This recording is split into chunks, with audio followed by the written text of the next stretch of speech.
দেখেন প্লেয়াররা কিন্তু একটা আমরা সার্ভে করেছি এবং সার্ভের মধ্যে তাদের তাদের যে মতামত সেটা তারা লিখেছে, শুধু তারা মার্কিং করেনি, তাদের মনের কথা তারা লিখেছে।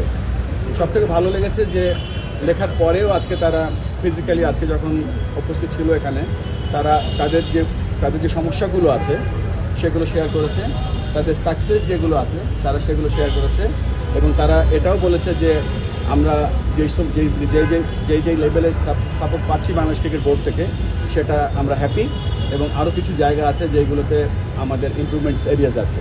তো একটা জিনিস ভালো মনে হচ্ছে যে এন্ড অফ দ্য ডে আজকে টুডে আমরা যে একটা দল হারলে খালি খেলোয়াড়রা হারে না, কর্মকর্তারা হারে, সেটা আমরা আজকে বোঝাতে পেরেছি সকলকে।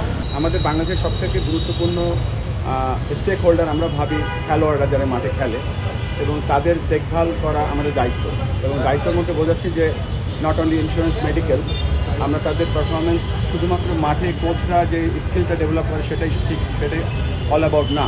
এখানে যেমন আমরা জিজ্ঞেস করছি লজিস্টিক এবং যে অ্যাটায়ার, যেমন পিচ কন্ডিশন, প্র্যাকটিস ফেসিলিটিস, তারপরে মেডিকেল, তারপরে তাদের ওভারঅল সাপোর্ট আমরা কতটুকু করতে পারছি।